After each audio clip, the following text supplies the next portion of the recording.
Alrighty, let's go ahead and dive in. Thanks so much for being here, everybody. I know we have some folks that are not able to make it, and we'll see the recording later. So thanks for being with us, whether you're live or on the recording.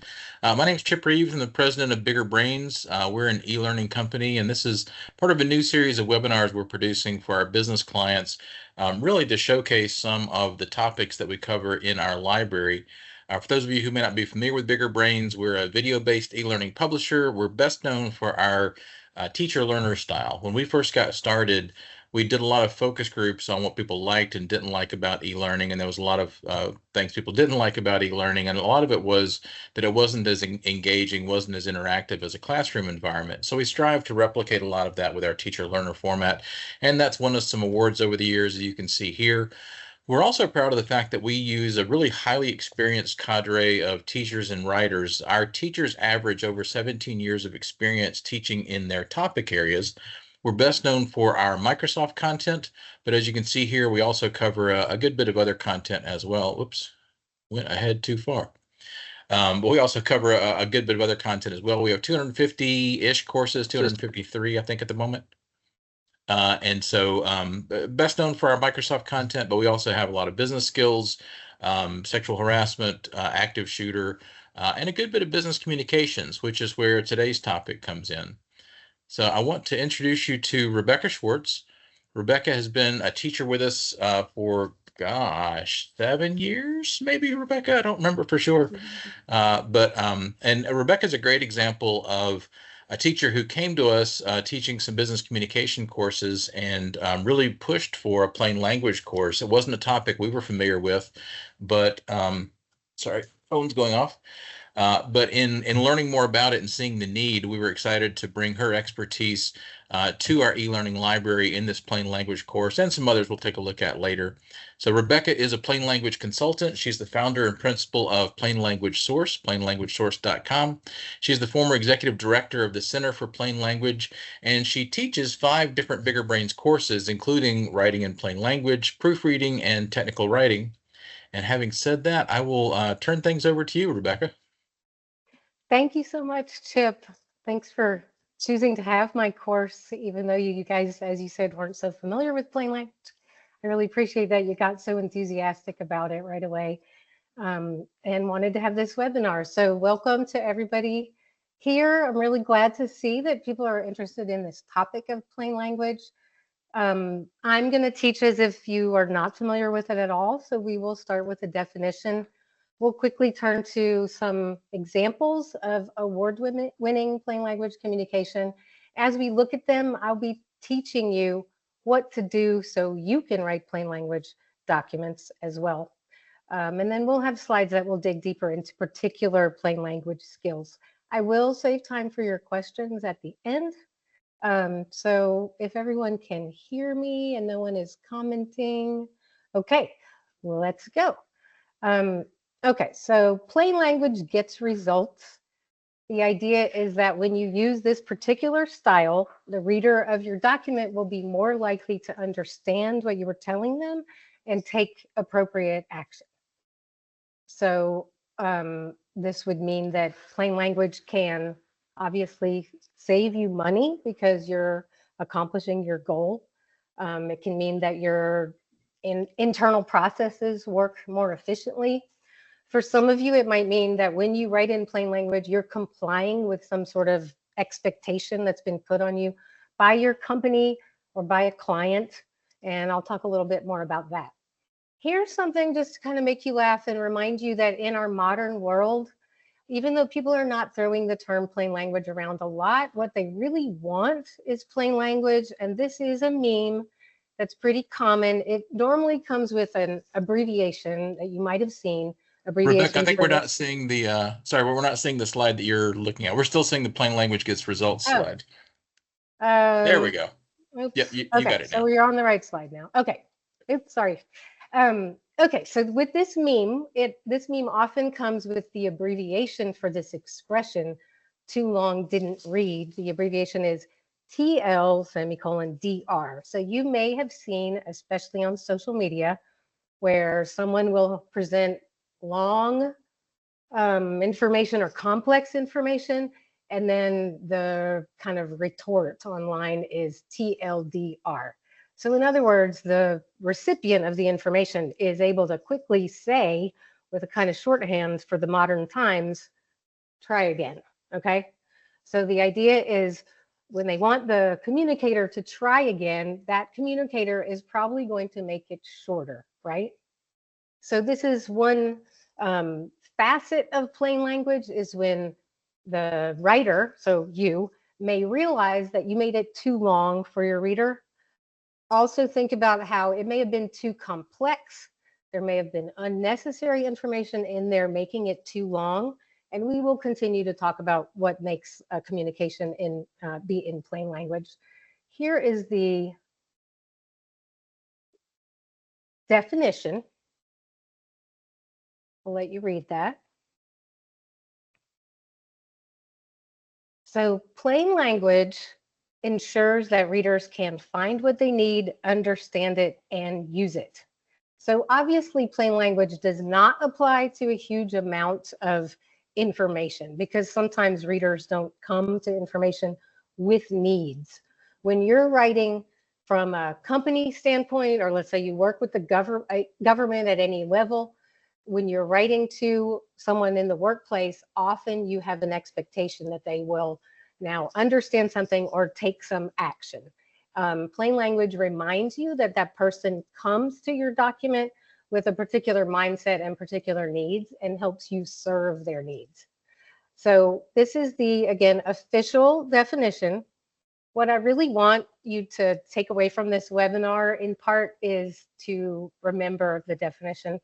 I get that you can't instantly memorize a sentence, and we're not in a classroom here, but I do want you to take a picture of it or write it down, or otherwise make an effort to commit this to memory, because each time you write, once you know that plain language is your thing and you're going to try to use it, you want to walk through these three notions: that you're thinking about your reader, and you get it. You know that they have needs. They need to get there and find what they need, right? They need to be able to understand whatever it was that they needed from the document and use it. Mostly that would be like in their own lives, or use it to meet their own needs, okay? So with that said, I want to kind of, before we look at the examples, I want to give you one more fact about plain language that I think you'll find interesting, which is that it initially came about because of war. And the reason was that war used to be simple when it was just like a simple gun and a horse and, you know, simple equipment or materiel, as they call it in war, right? But when things got a little more elaborate, so in the 20th century wars, the items that the soldiers would unpack that their leaders had sent them had to come with instructions, because those items required complex action, or maybe a simple action, but they had to do the action according to the instructions. So at that point, government, in this case, I mean the American government, realized that instructions had to be understandable. It was life or death of that soldier, of that platoon, of our nation. So it was that important that government went about investing money in figuring out a surefire way to be able to communicate to people who had to understand the information. Again, think of the soldier. They needed to be able to find the information about how to use that piece of equipment, right? Understand it and use it. And if you know anything about history or war, I'm sure you're realizing that could have been an 18-year-old kid, right? In a panic on the battlefield. Well, you can't have high expectations for a person's ability to sort through information in that circumstance. So I hope that makes sense for you about how plain language was born. That was kind of what sparked the whole movement towards using it more in the workplace. Okay, so in this case, the reader is the one who, in your mind right now, right? Imagine that they're asking the question in blue, right? That's the reader. The reader is trying to get information about the bus from written information, right? And so the question that the reader has in their head is supposedly answered on the page. Their question is, where does that bus stop? So then the answer is written there too, because again, this is written communication. Can anyone type into the chat what you think went wrong or right with this little piece of communication? Okay, there we go. All right, so people are good. People are writing the right thing into the chat. Like Raymond in particular, I'll read his comment here. Unnecessary info about the new line. So you spotted it. Here's what happened. The writer of this information was pretty good at coming up with a structure for the written information about the bus, in that they thought it through and they thought, let me do question answer. So that way when someone who wants to ride the bus reads it, they'll see we're answering their particular question, right? They want to know, they're working near our Smithville office, they want to know where the bus stops, in particular the E13 bus. But now the writer, maybe in an effort to be friendly, that might have been the reason, they put in extra information and they did not answer the question right away. They answered the question in the third sentence. And the rule in plain language, you're now learning, I guess your first plain language rule is, you got to put the bottom line up front. The reader has a question, it's your role to answer it in the first sentence, not the second, third, fourth. It has to be answered in the very first sentence. If you're editing other people's writing in your office and you want to be the plain languager among them, you're going to find that from now till you retire, you're constantly going to be saying, this was good, but the information needs to be in the first sentence, okay? It's your job as a plain languager to keep reminding all these writers in your workplace to bump that vital information up. So the acronym for this is BLUF. Does anybody know what that stands for? So bottom line up front. That's what BLUF means. Bottom line up front. How about this? Can anyone type in a synonym for BLUF into the chat? There are many synonyms. So imagine someone's given you a piece of paper in your office. They think it contains vital information. You're standing right there looking at it and you're doing this. You're not getting it, right? You might say to them, what's the bottom line? Or what's the, yeah, they could say, can you get to the point, right? Or they might say, what's the point? There are many synonyms for this concept. And what happens in the workplace often is we, as the writer, we have so much information in our head, it's really hard to leave it out spur of the moment. We keep trying to put it in. If you instead are guided by that idea of BLUF, you'll do better with that. Okay, here's another example. I'm going to be silent while you guys read this since it's a little bit long. I'll try to be silent an entire minute. So read that, please. Okay, I would like to see if anyone has a comment about what is good and what is bad about this passage. Okay, so yeah, pretty good. You guys are getting there. I'll hold forth now about this passage. So this writer wrote a question, just like the last one, and then answered it. And that makes a good document. So that was a good way to go about it.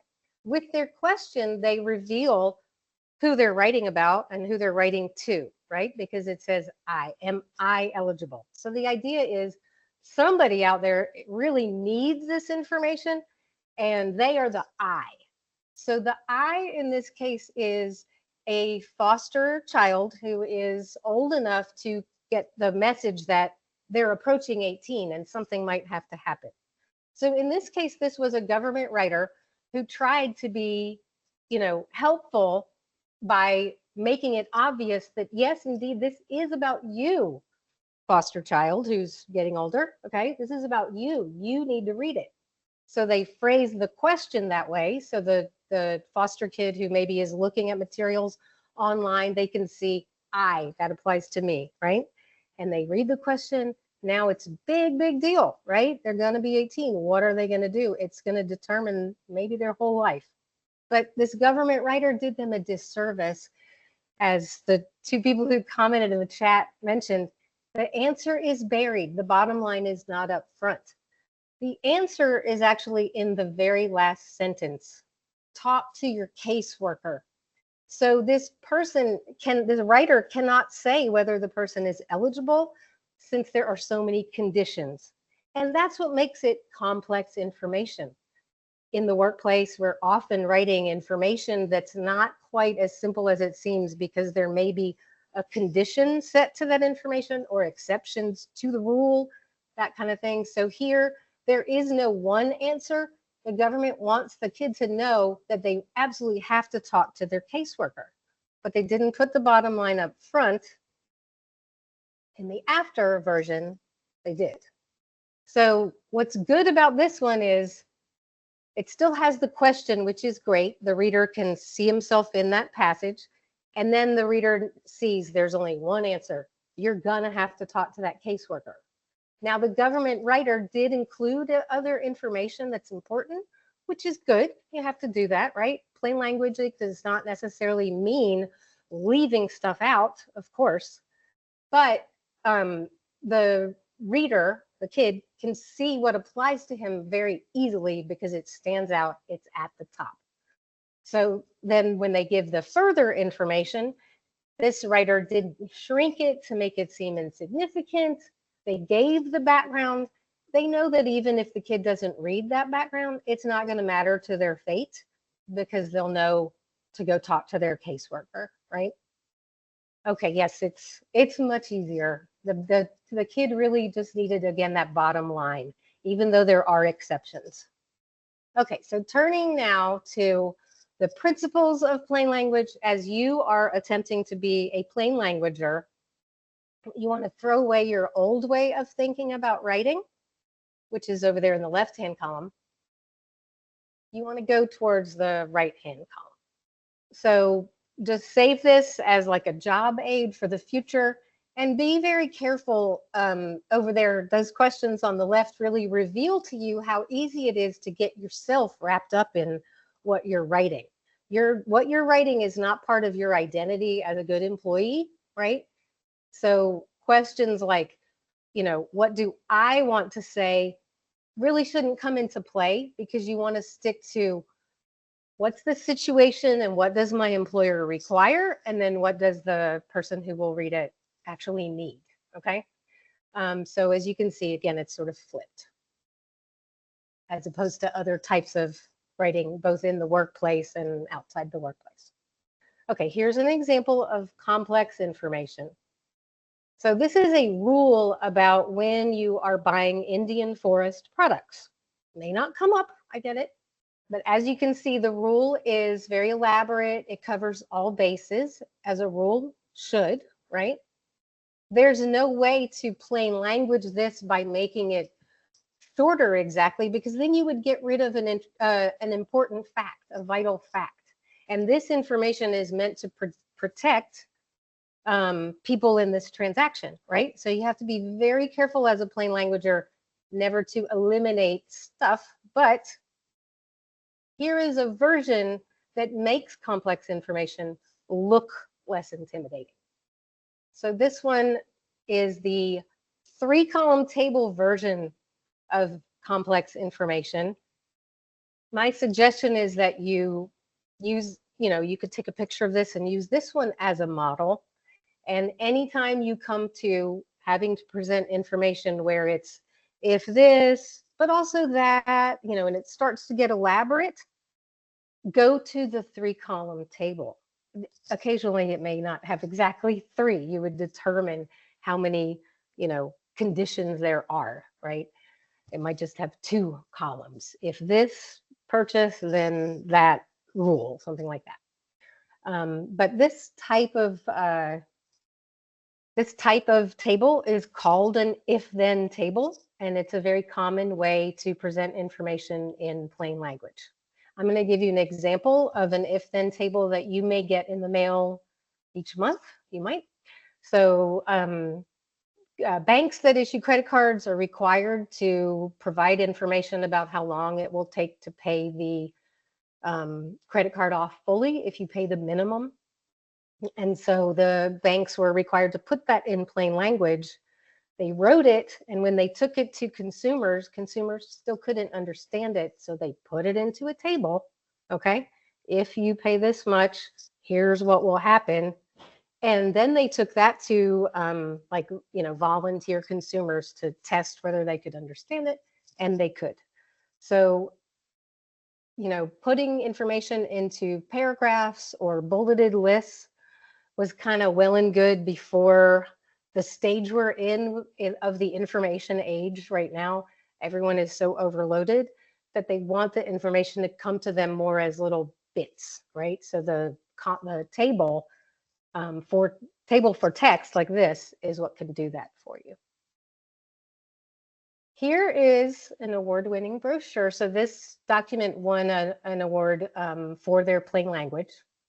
Okay, so you're obviously not trying to learn the content, but rather just see how AARP decided to structure this. So AARP did the same thing as the banks issuing credit cards do, where they knew they had complex information and they needed to check with consumers to make sure that it was understandable. Okay, so they, had people review this information where it was in a paragraph, where it was bulleted, and where it's in this 3-column table that only has the grid line on between the after the first column. And this is where they were able to prove that the consumers could indeed understand what they needed to know about driving. Again, for the consumer's own needs. Okay, here's another award-winning form. So this, okay, great, Raymond, thank you. So this is a form. So some of you may never devise a form in your whole career. I'm not trying to say like, welcome to my webinar, now you can make forms. That's not it. This is to show you that when the government agency called Consumer Financial Protection Bureau was told by Congress that they were required to make certain information about loans understandable to the average, citizen. The form that did win an award, a plain language award, had questions right in it. So again, no one's expecting you to become maker of forms, but let's say your company is trying to do some, get some intake of information, right? So a form is necessary.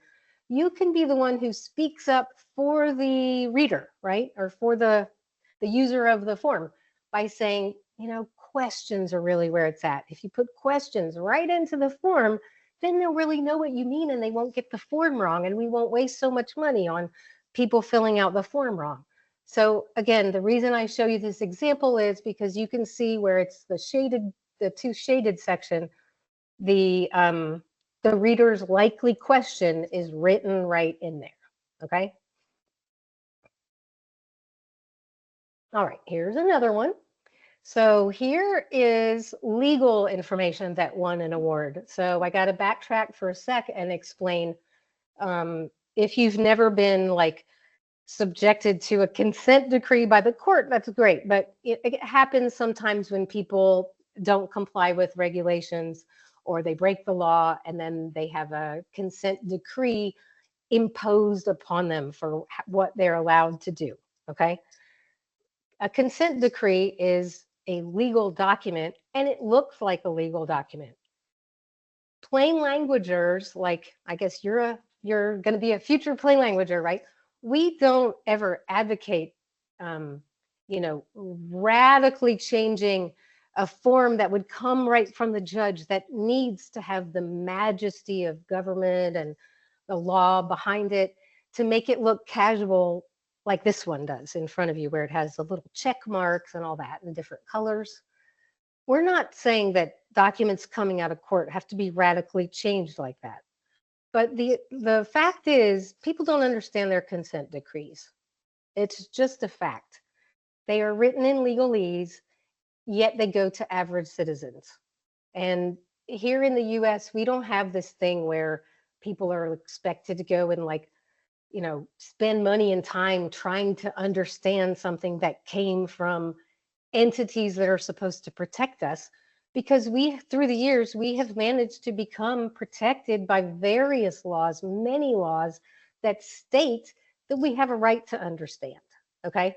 So I'm not pretending to be entirely familiar with all of them, but in some cases, a person can't just throw something at you and be like, well, I guess you got to pay money to figure out what that says. One example is like if you don't pay child support and your wages are garnished, the document that explains about your wages being garnished has to be plain. Okay. So at any rate, the idea is you can't just like shove a consent decree at a person and expect that they're not going to understand. So if you're not their enemy, like in this case, Highmark, whatever that, it's a healthcare company, um, they knew that the consent decree would look kind of, stark and not mean, but, stark from the courts, right? But they wanted the people who got it to understand what it said so they could do what it said and then get back on track. So they made a second version of the consent decree. In this case, I don't know in what detail you're reading it, but it's basically kind of about health insurance. And they made this one user friendly and in plain language. Okay, so they took a fantastically elaborate, cold, harsh document, and then they made it a little gentler in this way. Something I meant to say about plain language. Now that I've talked about the law, I want to say it. Another reason, it wasn't just like the wars where, like, as I said, people realized how important it is to have, clear writing. It wasn't just that. There's another phenomenon going on, which is judges. Judges in the US, I'm not saying I know all of them, but they do get polled, okay? They hate non-plain language. They know that the documents are going to be long, but they want the lawyers to make them less sort of highfalutin language and unnecessarily long sentences and unnecessarily long paragraphs. Even though the judges can read all that stuff perfectly well, they have no trouble doing it, and they came to it. The judge comes to it with their need to understand every fact. Yet judges are often complaining, so that law professors hear it, about lawyers' inability to give a plain version of language. Okay, so I think that's kind of interesting and can be motivating. And if someone says like, well, there's just no way this can be plain, yeah, there is. You can figure out a way. Okay, so everyone goes to the doctor, so everyone gets handed these forms that we usually call the HIPAA form, where it delves into rules about how our information is used by the provider. So in this case, the plain languagers were people hired by the Department of Health and Human Services to make a model HIPAA form. And the reason was that people don't understand that form, and people weren't understanding what they had the right to when it came to their health information. And then one of the reasons was the HIPAA form looked kind of easy, like there'd be a lot of white space on there. There might be, check boxes or something that made it look a little easier to understand. But there was nothing about the bottom line in that document. And this is, again, everybody who goes to the doctor is going to see it, right? So the idea was the plain languagers could figure out what would be the bottom line to the patient at this point, right? And the bottom line turned out to be people needed to understand that we have rights, okay? And the provider does have responsibilities to us legally about our information. So presenting it in color and with this kind of, the way that this information stands out when it says your rights, our responsibilities, that was a way of modernizing that HIPAA form. So even if the person didn't read it in detail and understand every single right they had, at least they leave the practice like really understanding, wait a minute, I'm the one who has some rights here. And they know they can go back and look and that it will be understandable. So again, this is like the cover page of that the model hippoform, and then here's one tiny section of the modern hippoform. So take a minute to look at that. Okay, so I'll say about this, it doesn't look like it's in two columns because there isn't any grid line, right? But in plain languaging, even if you're not attempting to make an actual table that I talked about previously, like the if then or the something with amounts, right? You can still use the design of a two-column table to make sure that your information lines up beautifully so that the consumer can see, oh, I get this little snippet, that makes sense. Oh, right here's what applies to me. So again, two-column table, no grid lines, great thing to use. Here you can see that the like the information designer is what we call it rather than graphic designer, chose just a little bit of color for those bullets just to make sure it would stand out, like each of your rights stands out. One more thing about the two-column table, that enables the part on the left to really stand apart from the material on the right. And one reason is because as a plain languager, you should constantly be very aware of what your reader is going through. And a lot of the time, they're overwhelmed, even if it's not something like they just got a consent decree or just got a, some kind of bad diagnosis that would obviously get them all worked up. Even in the case where they're not obviously going to be worked up, sometimes you can kind of read between the lines. They probably don't want to be at the doctor's office or wherever they are. And they're probably like most of us, they just want to get done with the piece of paper, right? So again, this designer, knowing that, made the part on the left be really, really short. It's just a little snippet so the person can take that in. Then in the next second, they're ready for more information.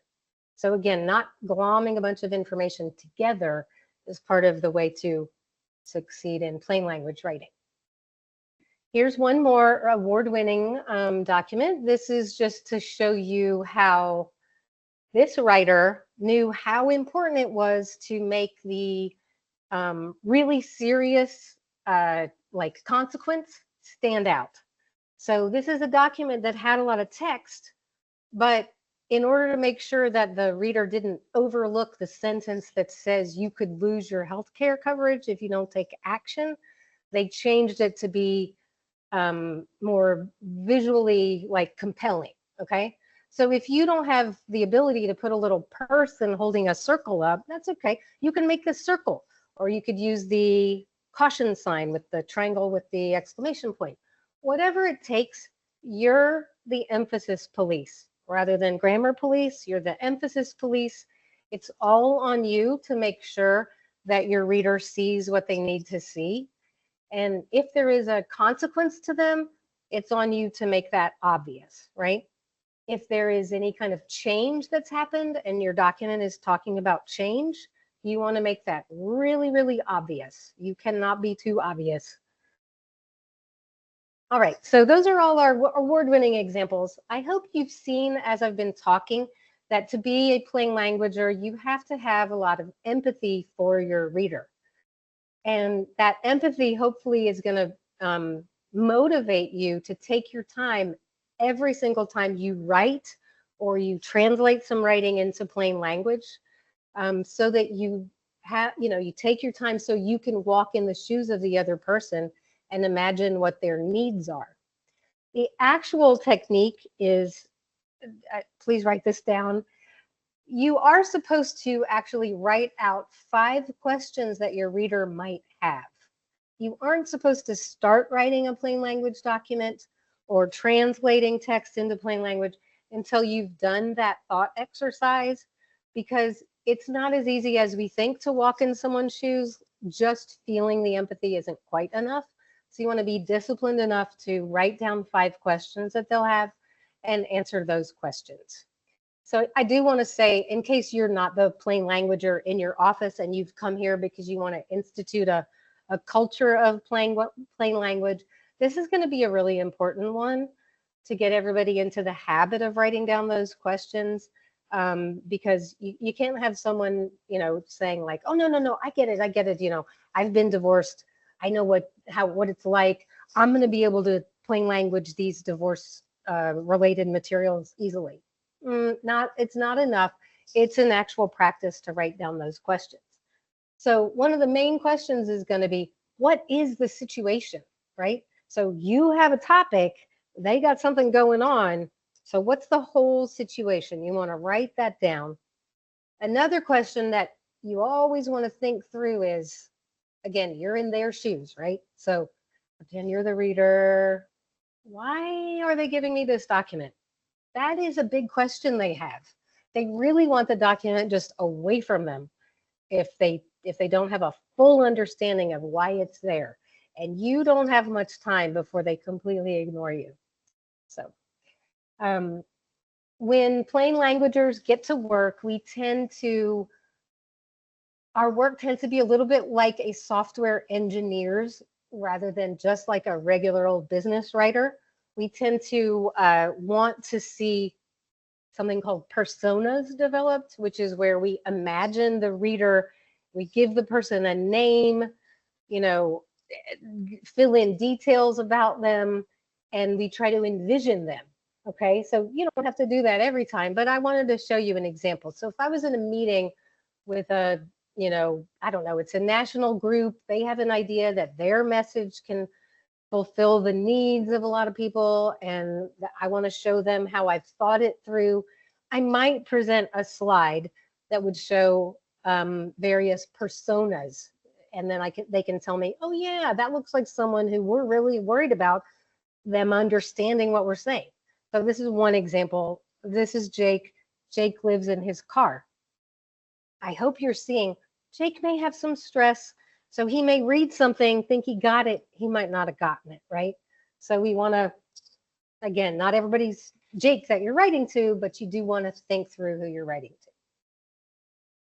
to. Okay, so I've talked about a few good plain language techniques here as we went through the slides. Has anybody discerned yet the answer to this question? I'm obviously going to talk about it for a minute. Whether brevity or clarity is more important. Yay, Raymond, excellent. Okay, so yes, indeed, clarity is the higher value, even though it feels like brevity would be, right? When you think about like that someone's just after the bottom line, all you can think is, I better make it short, just give them the bottom line. Not quite like that. In plain language, you want to be able to know that your information came across and enabled them to meet their own needs, right? And brevity is not necessarily going to do that. If it's clear, that'll do it. So the technique, or not technique, but like your method at work, I guess, for using all these plain language techniques to crank out a plain language document.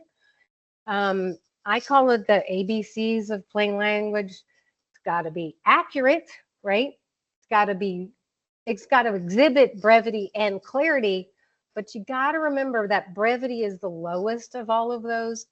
So you're going to try your hardest to get everything perfectly clear and then pare it down using techniques that I'm about to talk about to make your sentences shorter and your words shorter. Okay, so just eliminating words, just eliminating content may not do what you want it to do. What if you eliminated something necessary and then it's not clear? Okay. So here are the techniques. Some of them we've already touched on. And then again, we're moving on through some slides to talk about a couple of the last ones. So clearly we've talked about understanding your reader, making their action obvious. We went over that, like talk to your caseworker. Use you and we, just as you saw in those questions where the caseworker was I, or the foster kid was I. Answer the question immediately, we said. Use a 2 or 3 column table, including the classic if-then table. Here's the point that I was trying to drive home there when I held forth about brevity not being most important. Sometimes you have to add words. So you might work on a plain language document for a long time, clarifying, adding so that you're clear, right? And then again, at the very end, you may be able to take out not the words that you added that were necessary, but some other ones that aren't necessary. Okay. The last point here that we haven't quite gotten to is to use your reader's words. And I'll show you a slide to make that clear. Yeah, so the right side is much clearer. It looks a lot shorter because of all that white space, right? Yet not that much of it is deleted, right? The facts are still there. For example, that last paragraph, that little one sentence paragraph on the right, the results of the Coast Guard study. Let me say, in this case, it really needs to be clear that there's an authority who really can be respected telling you this. So the plain languager didn't take that sentence out. It needed to be said that this comes from a real study. So yeah, the reader may not read down to that last line, and they'll still know to buy a carbon monoxide detector for their boat. Yet again, the plain languager did the right thing by leaving that, kind of the proof, that last sentence, the authority. All right. So if you can notice, again, there's lots of white space on the right.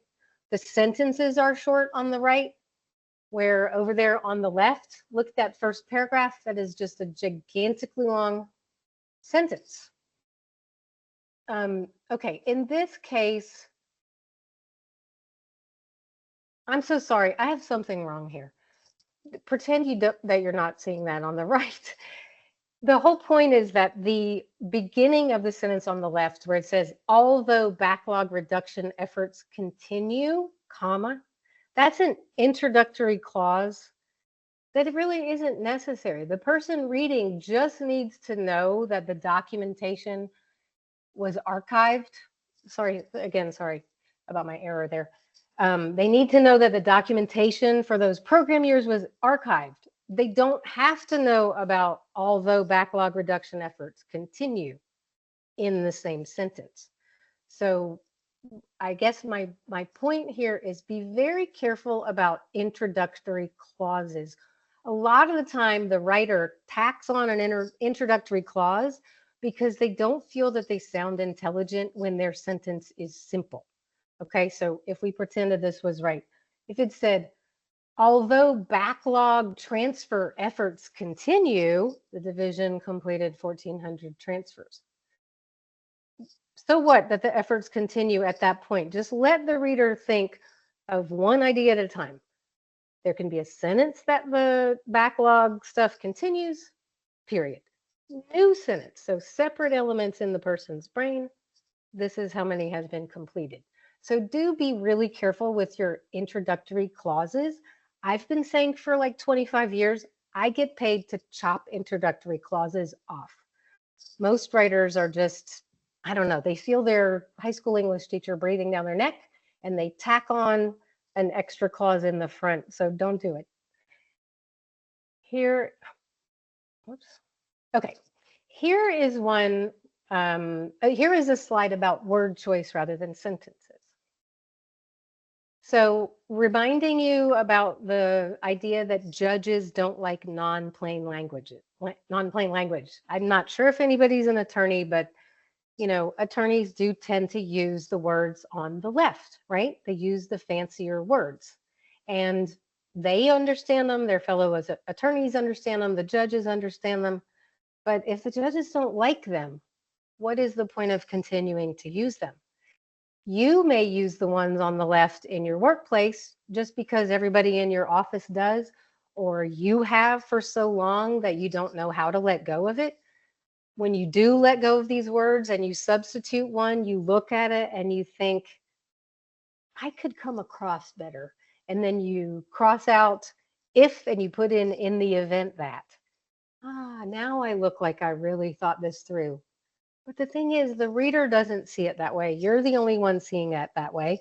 And at this point, your view on that material shouldn't matter.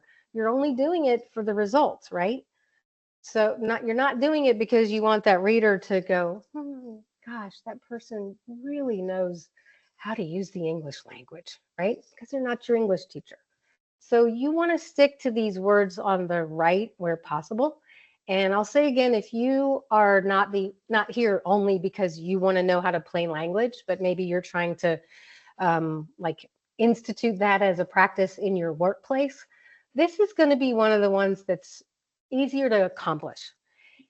All you need to do is make a flyer or a poster that has a list of words that are on the left or ones that you see used often in your workplace that you find to be overly fancy. Okay. Make a list of them and then put the plain language translations on the right. You post them. Already you're down the path of making a plain language workplace because you've started people thinking about how there's not as much value to those fancy words as they thought, right? Um, so one more time back to the judges. Same kind of goes for CEOs, okay? Most CEOs, they really want to be able to quickly understand what you're telling them. And the longer words are not doing you any favors when you're presenting information to most leaders. So again, these are not the only ones. You can generate a long list of them and again, make the poster. You can also tell your folks, like, we don't want you to keep looking in your online thesaurus, right click synonym. We don't want you to keep doing that because we find that most of our employees are replacing words that are perfectly good. They're the modern version, really, like so, okay, instead of accordingly. So again, we put the posters up to remind you, and now we're also reminding you, don't go using that thesaurus, especially if it's going to lead you down the garden path of using fancier words. So this is one way that, as the slide said, use your reader's words. This is one way to do that, is to use these more common words rather than the fancier version. There's a few other ways. There are probably technical terms that exist in your field that you can't avoid using, and they're not your reader's words yet. In that case, you have to really try to introduce the word properly to the reader to try to make them use that word. So you might make a box on the document where that word appears and you put the definition. Again, you're the emphasis police, right? So you're emphasizing that word to try to get them to adopt it. Then it's their word and it's okay to use it. If they're not using it yet and you keep using it and you don't make a point of showing them, hey, change things up, take my word on this, you're going to want to know this technical term. If you don't super duper call their attention to it, it's not going to be their word, and therefore it's not plain. Okay, so that's the fancy words and the technical terms as far as that word choice issue. So you're going to probably have to use the online thesaurus to make your list if you plan on sharing this with people. But again, this is a start. There's just another example of how to simplify language, which shortens the sentence. And again, of course, right here, it is the reader's words being used. Okay, I am going to ask for questions after I show you. Yeah, that's what I was going to say. I'm going to ask for questions. I want to show you your badge. There we go. Your badge. You're no longer the grammar police when you become a plain languager. It's not that you don't care about grammar, but really, if you continue to think about grammar and spelling issues for too long, you'll take your eye off the ball. So again, congratulations on becoming not the grammar police, but the emphasis police. I will be quiet while you think of your questions. While you guys are typing your languages, let me go ahead and say thank you, Rebecca, so much for your presentation. We really appreciate it. I hope this has been useful for everybody. Let me borrow the slides back here again. Again, we're Bigger Brains. We're an e-learning publisher. And if you're interested in hearing more about plain language and hearing more from Rebecca Schwartz, we do have actually 5 Rebecca courses, but there's 3 that are taught specifically by Rebecca, which are writing in plain language, which references a lot of the things that we covered here. also proofreading and technical writing. And the best news is you can try all of these for free with a free trial from our website. If you go to www.getbiggerbrains.com, you'll see a place where you can sign up for a free trial, either for yourself on the website or as SCORM files you can download and load to your LMS and try them out and share them with the rest of your company as well. You can also contact us with the information on the screen. And in the meantime, Rebecca, I think we've got a couple of questions. Oh, okay. Okay, so instead of typing, I will get back to Raymond's question. So the 5 questions that you write down, you write them as you think about the situation at hand, like what you're trying to share and what you want that person to do, but also who is that person? Is it just anyone? Is it only people who are very highly educated and are not under any stress? Is it only people kind of within your building? You want to think through who is that person, okay? And then one question of the 5 that's always a given is, why should I read this? So that's what they're thinking, okay? And then you want to write down the answer that you come up with to that. Okay, so that's 2. And then the other 3 are going to be particular to the situation. Like if you're writing about what were they called? CO detectors, right? So if their question is going to be like, who decided this, right? Then the answer would be, oh yeah, we better put down that there was an actual study, or they may not believe us. If their question is, are you saying that I should buy one, or are you saying that boats come with them, right? Something like that. Then that would tell you, oh yeah, it's not obvious to them. We're trying to talk about CO detectors on boats, but we haven't made obvious to them what they need to check for first to make sure they know what their action will be. Okay. So again, I hope that makes sense, that you're thinking through the whole situation and then trying to generate the questions that not you as writer would have, but they would have as reader. I like that. I think it's going to be really handy for me, at least. Good. Awesome. Well, appreciate everybody being here. Rebecca, thank you so much for sharing your time and expertise with us. And everybody, again, remember to check out our website at getbiggerbrains.com if you want to see more courses from Rebecca, find out more about what we do. Thank you all so much for being here. We really appreciate it. And we'll see you on the next webinar. Thanks, everybody. Thank you.